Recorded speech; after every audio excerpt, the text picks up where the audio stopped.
Okay. So Deep Purple, they have a long history because You Machine need Head... numbers first, Josh. Yes, please.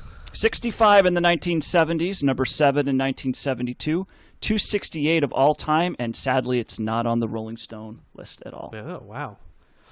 That is sad. Okay, well, we can discuss that in a little bit. So Machine Head was released March 25th, 1972, and this is actually their 7th studio album. I don't know how many bands that we have not covered, or this first covered that have had this many albums out already by the time we've discussed them. Yeah, so... I guess Stevie Wonder's had like 16 albums by the time Intervisions has come out. This will be his 16th this week, in case you're wondering, yes. T-Rex had like 5 or something. I think that was like or Tyrannosaurus, but 7's a lot. Yeah. Mm-hmm.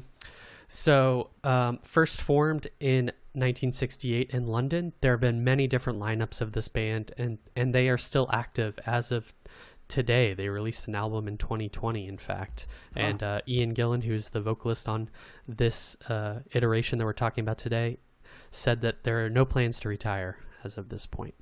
It's like the Scorpions. Mm-hmm. So there's so many different lineups of this band that they go by Mark 1, Mark 2, etc. to differentiate the different lineups. Up to now, there's up to Mark 8 on the iterations. We're going to be focusing solely on Mark II today, which made Machine Head. It is the second lineup, obviously, and the most successful lineup. It consists of Ian Gillan on vocals, Roger Glover on bass, and they joined founding members John Lord on keyboards / organ, Ian Pace on drums, and Richie Blackmore on guitar. This lineup was active from 69 to 73.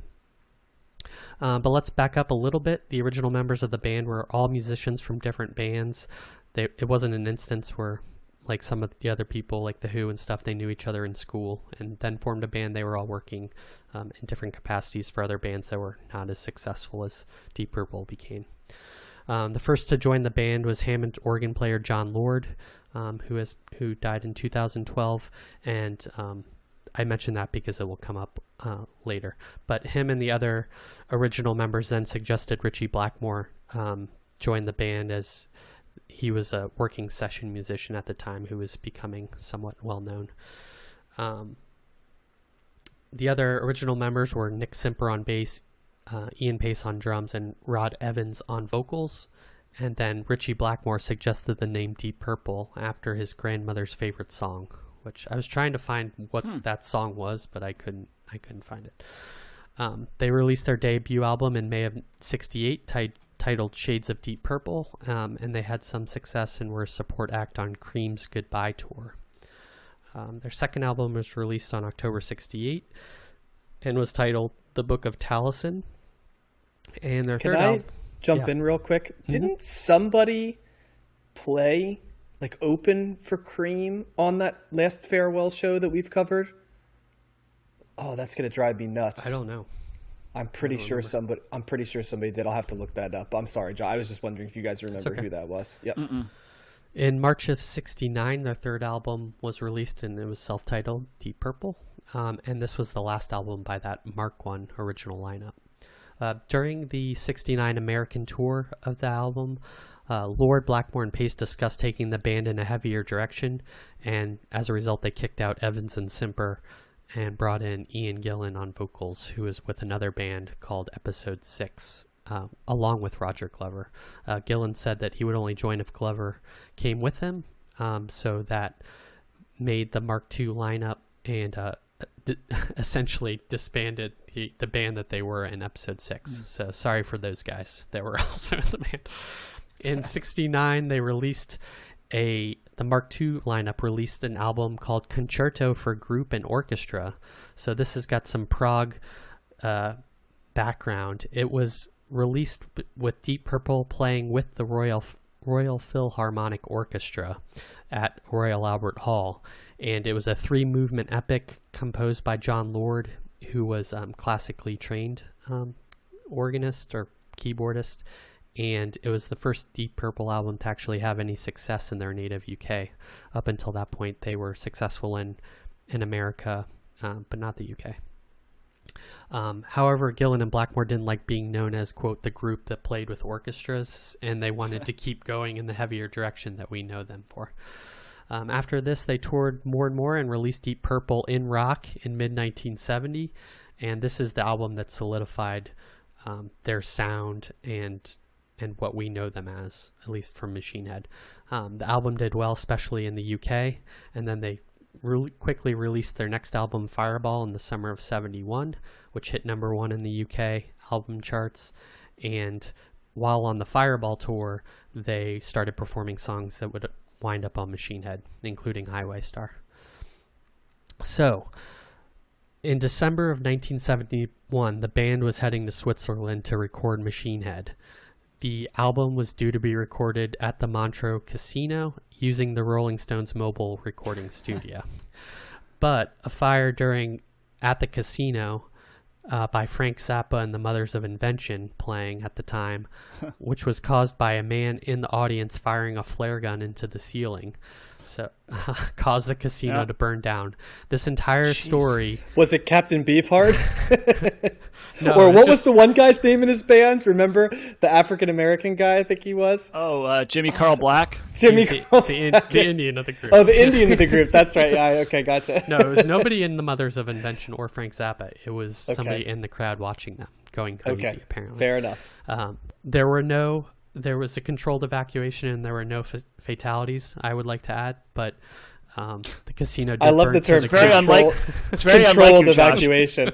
Controlled evacuation, like jumbo shrimp, you know what I mean? It's like almost impossible. So this entire story, I bring this up because not only because of the Rolling Stones mobile recording studio, but because it formed the basis for Smoke on the Water, the song. If you listen to the lyrics of that, you'll hear everything I just said, essentially. Yeah, like Frank Zappa in the... Yeah, like I always think of that. Yeah, exactly. Oh, yeah. And the Mothers. Yeah. They toured relentlessly after Machine Head. Well, okay, so let's stop there, actually. The rest is... No, let's keep going.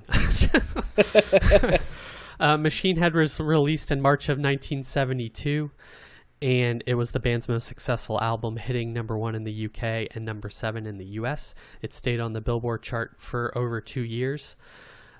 Never Before was released as the first single, but really wasn't very successful as a single. And Warner Brothers only released Smoke on the Water as a single after it was played heavily on the radio.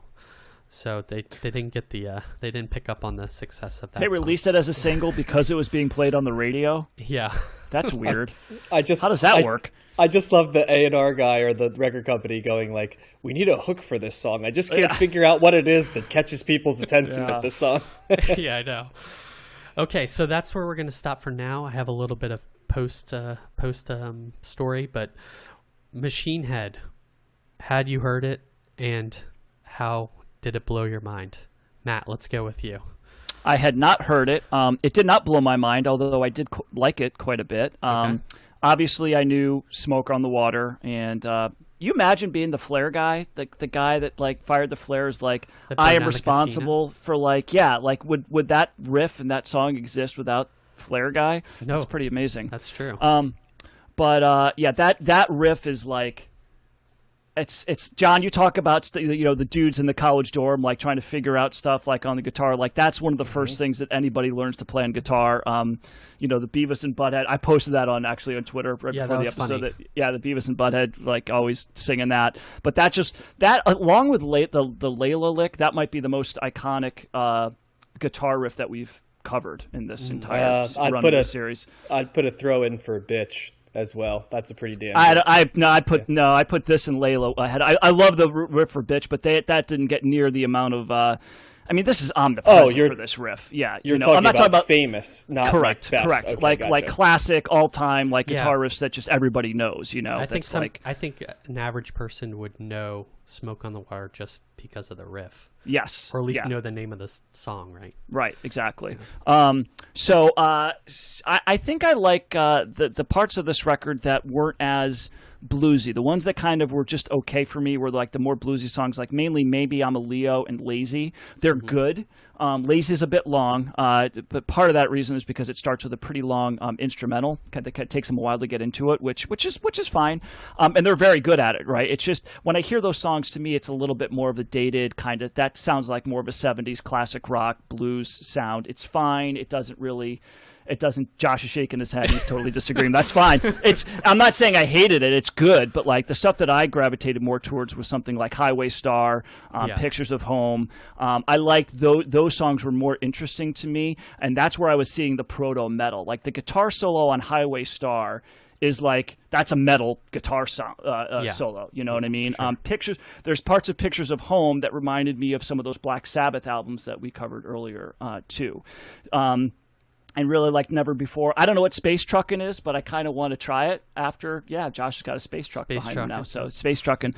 But very strong album, very good album. But yeah, I think that was the main takeaway. I liked it when they kind of made songs a little bit more their own rather than going kind of the classic bluesy route. Although that's still very good, it just wasn't as interesting to me. But thumbs up on this. It's a fun record. 7 tracks. There's a couple of longer ones on here, but it's just great, really upbeat, good rock and roll music, and I can see how this was helped to pave the way for hard rock and metal in the years to come. So I like it. And Highway Star, I think I knew that song originally. I think that's on Rock Band, so it's also a fun Rock Band song to play as well. I can say that. So. You stole one of my talking points about this because I said I've probably sung nobody gonna take my like 1,000 times through like Rock Band stuff. But a couple things. First of all, I found out that yes, it was the band. So yes, there was a band that opened for Cream, and it was who the band was at that last concert. So I wasn't going crazy on that. And Josh, you asked me if I've heard this album before, and I think the only answer I can have for that one, Josh, is yeah, on this one as well. So a little reference for you there as well. I know this album very well. There's a talking point, and normally I hate talking points, but I think this one is true, that at the beginning of the 70s, there were 3 bands that sort of basically created the template for what 95% of bands the rest of the decade did, right? And it's Zeppelin, Black Sabbath, and Deep Purple. And you definitely can see the beginnings of a lot of bands from the mid-70s, early 70s, out of this sound, whether they were a slightly mellower version, whether they went a little bit harder, whether they played what Deep Purple did but maybe not as well. There's not a bad song on this album. I think it's funny that Matt, who loves these long songs, thinks the long songs on this album. That's why I was shaking my head. It's like the long songs on this album are how you do long songs. Exactly. There's a lot of stuff going on. Like each of the transitions is awesome. Like the pieces together are great. They usually recenter back to what you liked in it, like centered around a riff. Highway Star is an awesome opener. I mean, Smoke on the Water as track 5 is bizarrely placed, but boy, is it nice when it comes in. And Space Truckin' I've always loved that song. It's it actually might be my favorite Deep Purple song. It's so good. I think it's almost impossible to understand 70s rock and the sound of the 70s without listening to this album, because it is every bit as influential in sound purposes as Zeppelin and Sabbath were. Now, maybe over time, the more critically acclaimed bands sounded like Zeppelin, right? And maybe everybody knows the Sabbath part because it's spun off into metal, and you basically can't hear metal without Sabbath. But I'll tell you, if you listen to 70s rock, you hear way more bands that are trying to do what Deep Purple did, to varying degrees of success, in my opinion. And I mean, we can run them off in terms of, contemporaries, right? They had like Bad Company is sort of in the same lane as this, right? And then a lot of the AOR bands that came in the mid to late 70s run with this and just down tempo it a little bit. But the idea of these strong choruses, big guitar riffs, clean production, right? All of those things are on display. And we've listened to a couple albums in the bonus episodes that sound like this, but if you notice, they were later in the decade. when we covered them. Yeah. And I think there's nothing we've covered in the regular episodes or even in the cold list and hot takes, because we're still staying in the years, right?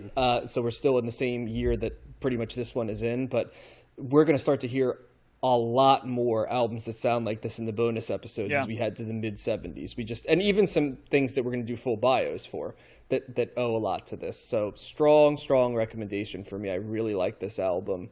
As I said before, there aren't really any bad songs on this album, and it breezes by. I mean, it's probably one of the lighter albums that, in terms of, not getting to like track 5 and 6 and going like, why, how long is this album going to go? Like by the time Space Truck I go, oh, that's it, really? How about that? And it's not super short as an album either, but the runtime, in fact, how much is it? Is it like 42 minutes? 37:46. 37:46, yeah, and it feels more like 25 in my opinion. So big thumbs up. Josh, I don't want to speak for you, but you and I share some similarities on music, and I have to think this is one where we probably share it. Oh yeah, I love this album. So I was unaware of how influential Deep Purple was until I listened to this album and then started doing research. But it makes total sense, right? Like you guys said, this is the basis for heavy metal, along with Zeppelin and Sabbath, and I can totally hear it. I mean, this is everything I like in rock music. Going through all the bands that we love together, like Guns N' Roses and on and on, the Hives and even Jack White and stuff. I love the energy that this band has, the propulsion that they have with their driving guitars. I think the one thing that differentiates this band from Sabbath and Zeppelin is the use of the organ, the Hammond organ, and that adds a nice layer to their sound. All of the guys in this band are really good, and I think they're all highlighted on this album. You've got drum solos, you've got drum fills, which are really good, you've got organ solos, there's a bass solo and Pictures of Home, and then Richie Blackmore's guitar is just great. And I love Gillan's voice too. He's like this prime, like growling type of voice, and it's really strong and powerful. Like John said, it leads to other 80s vocalists that kind of like Journey and stuff, right? That's strong, like upfront center presence, and I think that Gillan has that in this band. Well, and he gets up there too. He gets really high towards the end of some of the songs, like some of that metal screeching, a la Robert Plant kind of, or like Iron Maiden or something like that too. Yep. Mm-hmm. And it even pretends the sound of Blackmore himself in like Rainbow. Because you know what Rainbow was a vehicle for, right? Along with Blackmore, that was Ronnie James Dio. Oh, right, so okay. it's like, imagine that, Ronnie James Dio with Blackmore as well. So that came a little bit later. Yeah, that's crazy. I also appreciate how that's why I was shaking my head when Matt said the songs were long. This album is 37 minutes. These are like the perfect length songs. They are always like doing something different, and like John said, it brings you back to the main like driving beat, but then I just appreciate a good guitar solo, and they have those in spades here. And I had not heard Deep Purple other than Smoke on the Water and Highway Star, so it was really nice to hear all these other songs and find out that they're as strong as those two songs. So yeah, it's great. I love the organ too. I think that's a good use of organ. Lazy is like an organ-led song, or at least in the beginning, and you can pick out the different use of instruments throughout these songs and hear the organ and kind of how it adds depth to their songs and makes them stand out from other bands that or differentiate at least from from Black Sabbath and Led Zeppelin. So yeah, big thumbs up for me. I'm interested to hear what some of their other albums are like, if they even reach the height of this, because this is by far their most successful and best-selling album. Blackmore doesn't hang along much longer, right? Because isn't like the next incarnation, I could be wrong, Josh, but isn't David Coverdale in Deep Purple? Yes, he joins later. Does he replace Blackmore, or does he come even later than that? He's a vocalist. He doesn't play guitar. Yeah. No, I'm saying though, like the different iterations. Does he come directly after Blackmore, or do they overlap at all? Let me double check that. Wikipedia doesn't have that cool little chart that shows you when the guys came in. Yeah, when different. Or wait, maybe I'm in the wrong thing. Yeah. I I know. I would say this about the organ too. While you look that up, Josh, it's very, it is very prominent, but it's almost like, it's like he turns it up to 11 on the organ in a lot of places, because it's almost. I mean, you talk about the production. The production's interesting because it's crisp, but it's also there's times where those instruments are really. It sounds good, but it also sounds like they're overplaying them too, as well. Like, because they're kind of getting to the part, they're getting like to that part where it's so loud that it's becoming less crisp. But it sounds really cool, and they're making that organ sound. They kind of make, their own. Make like a distinctive sound for Deep Purple, so that certainly stands out for sure. Yeah. So Coverdale joins in the Mark III lineup, and Blackmore leaves after the Mark III lineup. So they do overlap. Okay. Coverdale was in from 73 to 76, and Blackmore left in 75. So there was one Ian extra Gillan year. still in the band? No, I was going to bring that up. He leaves after the Mark II, but then comes back. Because I figure you can't have Coverdale and Gillan. Right, so Coverdale looks like he replaced Gillan. Yep. Yeah, so to wrap up, I mean, are there any other thoughts on the album? Well, they have like a lot of like stuff around them that I know like all the time. Like I know, weren't they called like the world's loudest band for a while? That's one thing I always remember hearing about them. Like no band's louder than Deep Purple. Like. So I feel like that was a thing, but I could be wrong. I also know tons of bands that I love Deep Purple, like Judas Priest and Van Halen and Iron Maiden, like all love Deep Purple. And I think like a lot of the heavier grunge acts like Alice in Chains and Soundgarden and stuff loved them too. So I mean, I know and Metallica, so I just know that they like a ton of bands I like always say that Deep Purple was a primary reference. So they've always been like a close to tier 1 band for me in terms of influence. But I don't know if they, which is funny because they were more successful in the US than they were in the UK for a long time. But they don't often get thought of as being as successful as they were. So, which is weird to me because they were, and they influenced just as many people. I learned more about them, John, when we watched that History of Metal documentary several years ago. So that was when I first was like, I've always known Smoke on the Water and that iconic song, and I've known of the band, but you're right, they didn't really get the airplay or the the buzz that someone like Zeppelin or Sabbath did.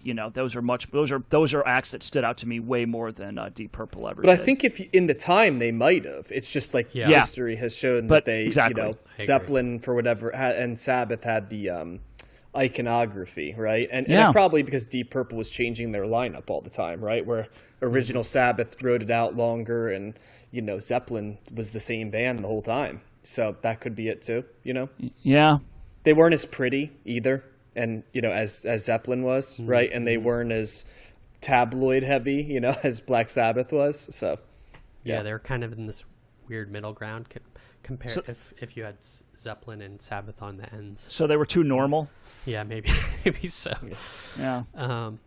They toured relentlessly after this, and including in Japan, where they released a double live album called Made in Japan, where it reached platinum in 5 countries and became considered one of the best live albums of all time. And Deep Purple themselves loved performing live and tried to capture that on their albums. I'm sure they would be great to see live, Yeah. Dude, that Made in Japan album is awesome. That's one of the first metal albums I can remember listening. It's long though, so get ready, but it's an awesome album. And it's their 3rd highest ranked album on Best Ever Albums. So those 2 albums, followed by their follow-up album, What Do We Think We Are, made Deep Purple the top-selling artist of 73 in the U.S. So they were very popular. Wow.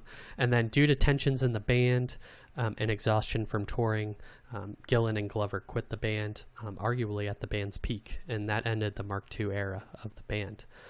And then finally, I thought you guys would like this. So they were first nominated for the Rock and Roll Hall of Fame in 2012 and 2013, but were probably infamously not inducted. And then that's when seemingly every artist under the sun started complaining, including Gene Simmons, Geddy Lee, Slash, Steve Lukather of Toto, all of Metallica, and Le Champion Chris Jericho of Fozzy has also said, nice. Complained about why they weren't in the Rock and Roll Hall of Fame. In 2013, they were nominated again, but again did not get in. And then in 2015, they were nominated and finally inducted in 2016. 8 members of the band were inducted, so not everybody in the various lineups, but I guess I don't know how it's they so make that interesting decision. how they would choose like Yeah. a band like this. You know, certain bands, there's like, okay, that guy shouldn't go in there. But with so many different members, they must be like, okay, this part of Deep Purple sucked. So I think it's primarily like the people in Mark 1 and Mark 2 that were nominated. Yeah. Of the 7 living members, because John Lord was already dead by that time, 5 of them showed up. And then, of course, there was controversy as to who was invited and who was performing. Richie Blackmore didn't show up, even though many people, Gillan said that he was invited, and there's always that he said type of thing. And then the current members that were there played Highway Star, Hush, and Smoke on the Water. So that ends our story with Deep Purple, although they kept on and are continuing to play today. Yeah, and if you want to hear Made in Japan, listen to that. And then Dream Theater also did Made in Japan in entirety. So if you want to hear Made in Japan done by, wow, Dream Metal as well, there you go. It's got to be Dream intense. Theater version. Yep. Jeez. Okay.